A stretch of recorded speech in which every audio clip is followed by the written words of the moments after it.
Hello, everybody. I'm Jeannette Prue, and it's my honor to introduce my guest, Janice Lowe. And Janice has been my friend, or Janice Lowe Schreier, I should say, has been my friend for, gosh, more years than maybe any of us care to admit, but probably close to 30 plus years. And I taught at Culver Christian School when I was just starting to teach, and have come back now, and now it's Culver City Christian School. And I'm really excited to have Janice on here. And we're going to talk a little bit about challenges having to do with the COVID pandemic and what happened. So Janice, you have been at Culver Christian, which is now Culver City Christian School, for how many years? 40. 40 years. That's great. And what do you love about being at Culver City Christian School? I love the family feeling. I love that I can teach music and not have to hide my faith. That was important to me. Oh, yeah. And since we're part of a church too, I get to work with adults, not only kids. I didn't have to make a choice. So that's great. You can work with kids as well as adults and be with the Lord, which is so wonderful. But going on, we're going to talk about our favorite subject, which is COVID. Oh boy. And you've been here for 40 years. Yes. Have you ever experienced anything like COVID in those 40 years that you've been at Culver Christian School? Nothing even close. Not at all. Yeah. We just were in our happy little world, going on. I remember that happy little world. I remember it was my home away from home. I used to live around the corner from you or from the school. And I could have walked there if I wanted to and come down and see everybody. And I know the pastor, Don Hobson, who is now with God, he married my husband and I 28 years ago. And it was just a very, very special place for me. And it always has been a special place. But going back to COVID, how did you handle the news in March of 2020? And what's the very first thing that you did? What was the first action step? We were all pretty shocked. We were told on the 13th of March, I guess, that we were closing down just for a short while. I don't think anyone saw that it was going to be going on for so long. So March 16th was actually the first day that we didn't go to school. And we let the parents know that it was just temporary.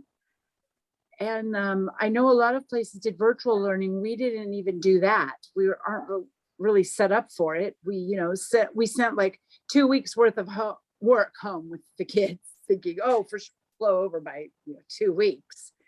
And it actually stretched into 6 months that we were closed. And so you did not do any of the virtual stuff. You did all like sending work home. But only at the beginning. And then we just didn't really have any contact. I mean, we weren't open. So even if parents would call the school, there was no one there to answer the phone. Wow. And I think we kind of dropped the ball a little bit there. It's okay. It's okay. It was an unexpected ball in the air. I mean, I think with COVID, I live in Sunland, Tujunga, and it's synonymous with fire, and it's sort of analogous to a house fire. You grab a few things and you run out the door. But and I think that's what you were faced with also. So you basically sent work home with the kids for 2 weeks, thinking it would blow over. I think we all thought it was going to blow over. And then what happened? Well, we ended up pretty much losing our grade school because as parents, they have to, provide for their kids. So they just found somewhere else to go, either places that were doing online school or maybe a tutor. Because when we eventually did reopen, we didn't have very many kids, maybe like 6. Wow. Wow. Preschool. And we did that in October of 20. 2020? We didn't even get our kindergarten up and running till March of this year. Wow. It was hard. So what were some of the challenges you faced? Or was it the safety protocols, or what was it?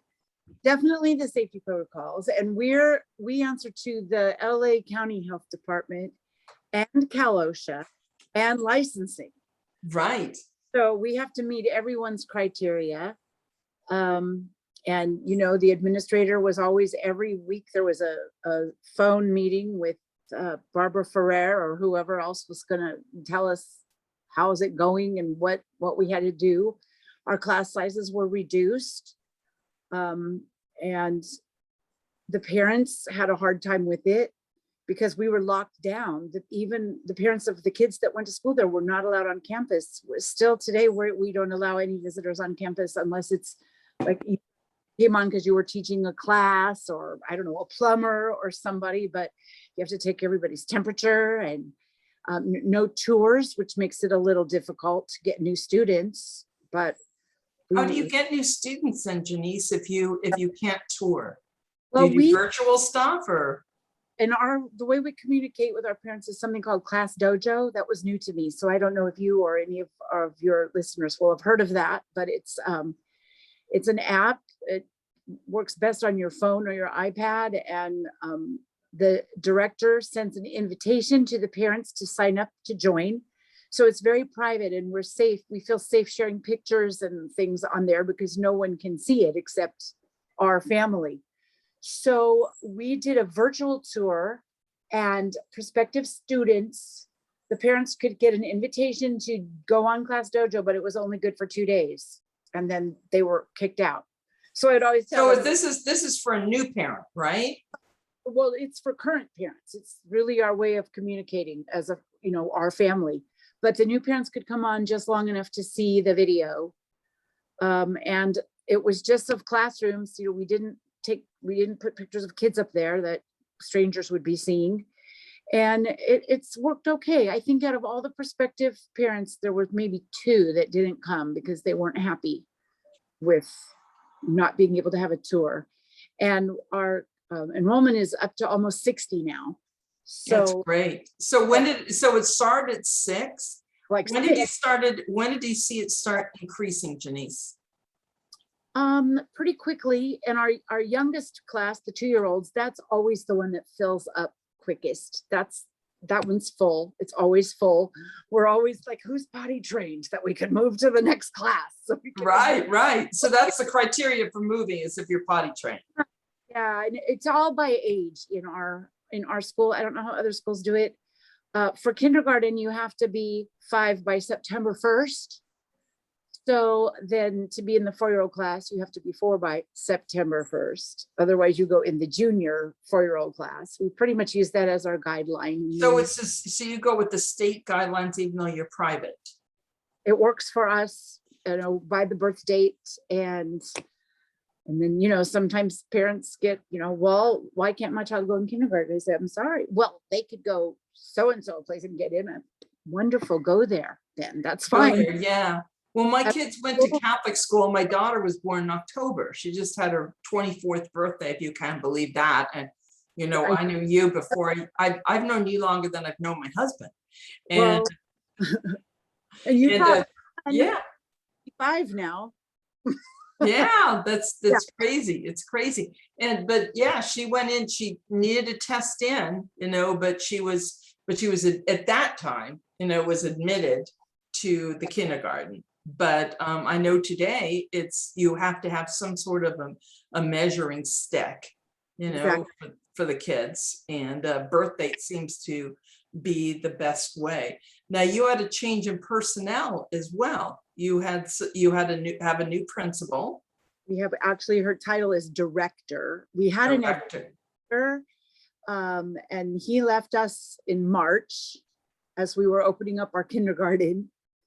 And without a grade school, we don't really need a principal / administrator. Kindergarten, when you're private school, it can go either way. It could be part of your grade school or part of your preschool. So we made the decision to just go with a director. And we had someone very well qualified that already worked for us. So that's what we did. And she and I make a really good team. I'm the office manager. I'm not teaching music right now, which was a really big change for me, but it's because of the lockdown thing. I can't travel from class to class. Each class has its own little module. So you're not allowed to travel from cohort to cohort. You have to. Cohort, that's a good word. So I still have, I mean, they still have music, but sorry, my dog is not cooperating. I'm a dog person. I have a dog right here as They well. still have music, but the teacher teaches it in the class, and we started chapels again, but we do it outside. And I still have my finger in it, supplying things for them, but the actual teaching of music is not happening yet. Do you miss that? I do miss it, but I took over this office manager job I came in September to be trained. So I've been in this position for 13 months. It's still a challenge because I don't have any background in finances and accounting, but I'm learning and I'm liking it. But we'll just see what happens as time goes on, if things open up. I don't think I could do both jobs, but we'll see what happens. Now, was it a challenge to learn something new like that? All the financial stuff and all the computer stuff and everything that the kids take for granted? Yes, but my trainer is awesome. And when I would be hard on myself, she would say, look, you're not ever going to make that mistake again, are you? I'm like, no. Well, that's how you learn. And she left, she's just down the street, but she doesn't come around anymore. It's my job, but she's a phone call away, and every day we talk and she helps me out with something. That's wonderful. That's wonderful to have that kind of support. And it's good for you probably to learn something new. That's kind of exciting. It is. Stretch me a little because you get really comfortable, after 40 years. Oh yeah. I've been teaching dance for about 40 years. My business has been in existence for 37. And so I always have to look for new ways to kind of mix it up. Yeah, you could wing it, but as a good teacher, you don't want to do that. You want to be prepared and planned and fresh and all of that. So we used to have chapel every Friday. I think you know that, but now we're just doing it once a month, and it's outside and the only parents invited. But this is a big deal since we've been on lockdown. The parents of the kids presenting the chapel get to come. Oh, that's great. The parents of the students who are going to be student of the month get to come. But they're all separated, the distancing, the chairs are spread out there on the yard. And we had our first chapel in September, and it was so good to be back together again. And we'll hope the neighbors don't mind because we're singing, we're a little bit loud. Oh, that's wonderful. That's wonderful. Do you have to wear your mask when you sing, or can you sing without a mask? The kids presenting do not wear masks. At church, because I had mentioned the worship leader at our church as well. Everyone has to wear masks now, and it's been difficult.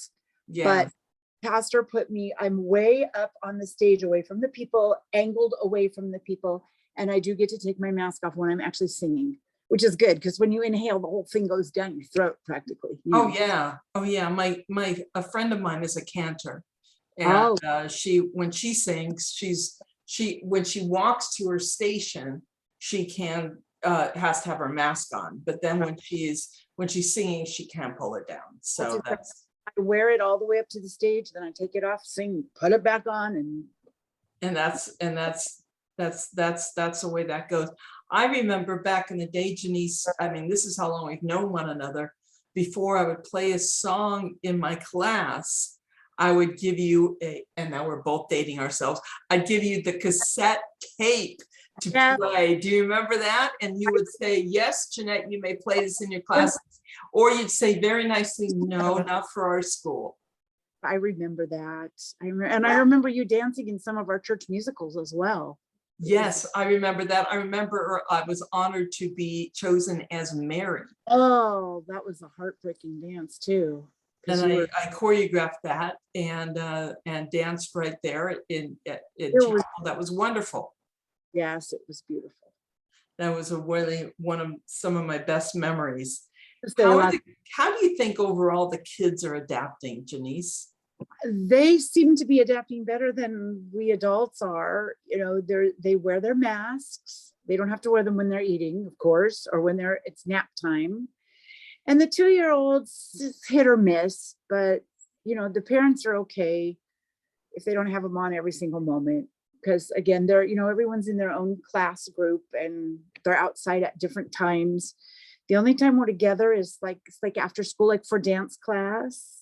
And now I haven't been at dance class. Do they wear masks in dance class? Yes, we do wear masks in dance class. And if the kids pull their masks down, we have a couple of them that like to pull their masks down. We always have to say, put your mask up. No, that's federal law. So we need to abide by, or not, excuse me, not federal law, but it's state law that if we're inside, the kids are separated. We separate them with the tape, you know, so they're 3 feet apart and they wear their masks. So yes, all our after school classes, and we're wearing masks on the yard, we're wearing masks. I hope that's going to end. We got a little respite from masks for like, I don't know, right around Father's Day, and then bam. Back they came. That's very true. Yes. Has this situation completely overwhelmed you, or is there anything in life that ever overwhelmed you, and how'd you handle it? At the beginning, it was overwhelming, but you adjust. And from my personal life, I think the thing that overwhelmed me the most was probably when my husband passed away in 1994, when our son was 7. He had a brain aneurysm. I remember that. He was actually on the stage of the church. We were doing our Easter musical, and I just thought he was doing really good acting. He was Jesus, and he was in the Garden of Gethsemane. So I didn't know he was in trouble till he actually collapsed. And he was in a coma before they got him to the hospital even, and he died 5 weeks later. That was overwhelming. I remember that, Janice. But you know, I don't know, it tried my faith. I mean, I believed in God before that, but I guess it was more because I was raised to be that way. But when I went through that, everything I believed about God was tried and proven to be true. You know, that he's the comforter and he will never leave you or forsake you. Or I don't mean to turn this into a sermon, but no, I love that. I love that. So you gave it to God, and I believe now because I know it's true. So you could say what you want, but you can't take the experience away from me because I lived it. And I'm, you know, my parents were such a support during that time. And we've all survived and we're fine. And I even got remarried 11 years ago, which I never thought would happen. I know, that's so exciting. Oh, so life is good. I have 5 grandchildren now, and I'm happy. Right. And the father of the grandchildren used to be in one of my classes back Yes, in the day. that's Yeah, true. You know, Robin.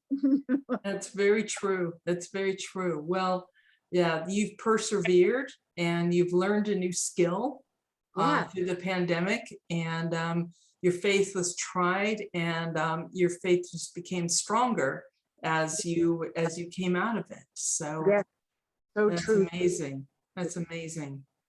Wow. Well, I thank you, for coming in and joining us. And I'm so happy to be back at Culver City Christian School. I had several dance teachers after you, and it was just never the same. We're really happy that you're back.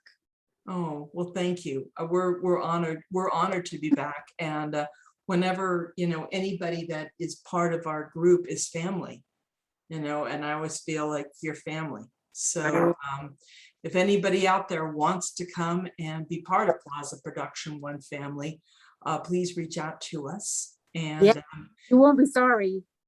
Thank you, Janice. And thank you so much for your time this evening and for sharing with us. It's been an honor. Thank you for asking me.